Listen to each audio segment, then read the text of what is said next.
চরিলাম এ বিজেপির সাংগঠনিক বৈঠকে মুখ্যমন্ত্রী ডক্টর মানিক সাহা বোবাগ্রা প্রদ্যুৎ কিশোর দেববর্মনের বিরুদ্ধে মহারাজা উপাখ্যান নিয়ে মতামত পেশ করেছিলেন বলে অভিযোগের প্রেক্ষিতে প্রতিবাদী সুর চলাল ত্রিপুরা মথার মহিলা সংগঠন।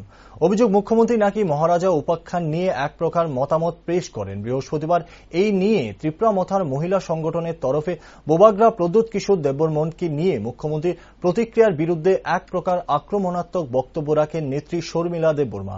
উনি বলেন, রাজ্যের মুখ্যমন্ত্রী হয়ে এমন অসম্মানজনক বক্তব্য কোনোভাবেই কাম্য নয় ওনার থেকে।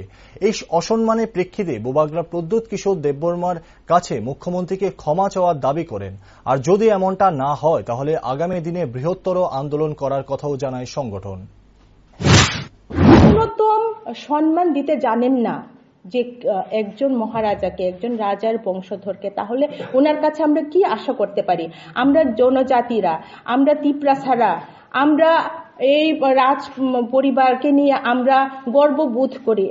এই রাজ পরিবার আমাদের ইতিহাস, আমাদের পরিচয়।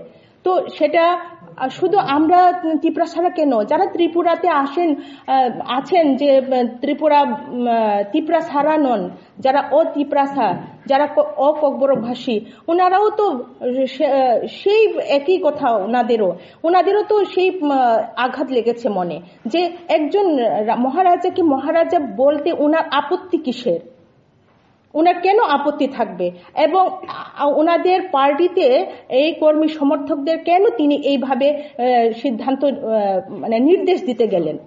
সেটা ভীষণ নিন্দনীয়। সেটা আমরা তীব্র প্রতিবাদ করি এবং আমরা দাবি রাখছি উনি যাতে শিগগির মাপ চান এই বিষয় নিয়ে। ধন্যবাদ। আমার নাম আমি শর্মিলা দেববর্মা। আমরা তো আমাদের বিভিন্ন অঞ্চলে, ব্লকে সেটা প্রতিবাদ জানানো হচ্ছে। এই প্রতিবাদ উনি যদি সাড়া না দেন এবং উনি যদি উইথড্র না করেন তাহলে আমরা ভীষণভাবে আন্দোলন করব। আমাদের আন্দোলন তীব্র থেকে আরো তীব্র